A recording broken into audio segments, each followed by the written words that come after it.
ओम शांति। 5 जनवरी 2025 के बाबा के मधुर महावाक्य।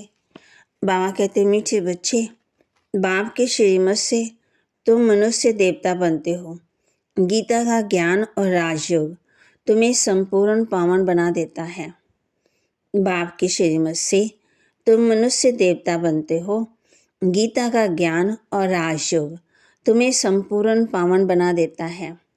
प्रश्न, सतयुग में हर चीज अच्छे से अच्छी है, सतो प्रदान होती है, क्यों? सतयुग में हर चीज अच्छे से अच्छी सतो प्रदान होती है, क्यों?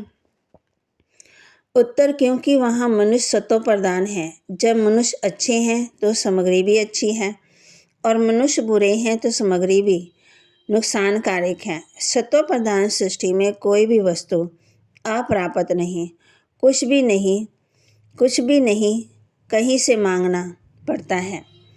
तब आ गए थे, कुछ भी नहीं, कहीं से भी कुछ मांगना नहीं पड़ता है। ओम शांति। बाबा इस शरीर द्वारा समझाते हैं, इनको जीव कहा जाता है। इनमें आत्मा भी है और तुम बच्चे जानते हो परमपिता परमात्मा भी इनमें है। ये तो पहले पक्का होना चाहिए, इसलिए इनको दादा भी कहते हैं। ये तो बच्चों को निश्चय है, इस निश्चय में ही रमन करना है। बरोबर बाबा ने जिसमें आए हैं वे अवतार लिया है, उनके लिए बाप खुद कहते हैं, मैं इनके बहुत जन्मों के अंत में आता हूँ। बच्चों को समझाया गया है, यह है सर्वशास्त्र श्रोमणी गीता का ज्ञान। श्रीमत अर्थात श्रेष्ठ मत। श्रेष्ठ मत है ऊंच भगवान की, जिसकी श्रीमत से तुम मनुष्य देवता बनते हो। तुम भ्रष्ट मनुष्य श्रेष्ठ देवता बनते हो। तुम आते ही हो, इसलिए बाप भी खुद कहते हैं, मैं आता हूँ तुमको शिष्टाचारी निर्विकारी मत वाले देवी देवता बनाने। मनुष्य देवता बनने का अर्थ भी समझाना है। विकारी मनुष्य निर्विकारी देवता बनाने वाले हैं। सतयुग में मनुष्य रहते हैं, परंतु दैवी गुणों वाले। अभी कलयुग में है आश्रय गुणों वाले। है सारी मनुष्य सृष्टि, परंतु यह है ईश्वरीय बुद्धि और ये है आश्रय बुद्धि। वहाँ ज्ञान, यहाँ भक्ति। ज्ञान और भक्ति अलग अलग है। बाप कहते हैं, धारणा के लिए मुख्य सार, गुप्त ज्ञान का सिमरन कर हर्षित रहना है। देवताओं के चित्र के सामने देखते उन्हें नमन वंदन करने की बजाय उन जैसा बनने के लिए दैवी गुण धारण करने हैं।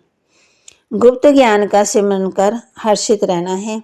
देवताओं के चित्र को सामने देखते उन्हें नमन वंदन करने की बजाय उन जैसा बनने के लिए दैवी गुण धारण करने हैं। सृष्टि के बीज रूप बाप और उनकी चेतन क्रिएशन और समझ नॉलेजफुल बनना है। इस नॉलेज से बढ़कर और कोई नॉलेज नहीं हो सकती। इसी नशे में रहना है। वरदान, एक बाप दूसरा ना कोई। इस पाठ की स्मृति से एक रस स्थिति बनाने वाले श्रेष्ठ आत्मा भव। एक बाप दूसरा ना कोई। इस पाठ की स्मृति से एक रस स्थिति बनाने वाली श्रेष्ठ आत्मा भव। एक बाप दूसरा ना कोई, ये पाठ निरंतर याद हो तो स्थिति एक रस बन जाएगी, क्योंकि नॉलेज तो सब मिल गई है। अनेक पॉइंट हैं, लेकिन पॉइंट होते हुए पॉइंट रूप में रहें। ये है उस समय की कमाल, जिस समय कोई नीचे खींच रहा हो। कभी बात नीचे खींचेगी, कभी कोई व्यक्ति, कभी कोई चीज, कभी कोई वायुमंडल, ये तो होगा ही। लेकिन सेकंड में ये सब विस्तार समाप्त हो, एक रस स्थिति रहे, तब कहेंगे श्रेष्ठ आत्मा भव के वरदानी। स्लोगन, नॉलेज की शक्ति धारण कर लो तो विघ्न वार करने की बजाय हार खा लेंगे। नॉलेज की शक्ति धारण कर लो तो विघ्न वार करने की बजाय हार खा लेंगे। अव्यक्ति इशारे, इस अव्यक्ति मास में बंधन मुक्त रहें, जीवन स्थिति का अनुभव करो। अभी आप सब ऐसे मुक्त बन मास्टर मुक्तिदाता बनो जो सर्व आत्मा प्रकृति भक्त मुक्त हो जाएं। अभी ब्रह्मा बाप इस एक बात में डेट कॉन्शियस है कि मेरा एक एक बच्चा कब जीवन मुक्त बनेगा। ऐसे नहीं समझना कि अंत में जीवन मुक्त बनेंगे, नहीं। बहुत काल से जीवन मुक्त स्थिति का अभ्यास बहुत काल जीवन मुक्त राज्य भाग्य का अधिकारी बनाएगा।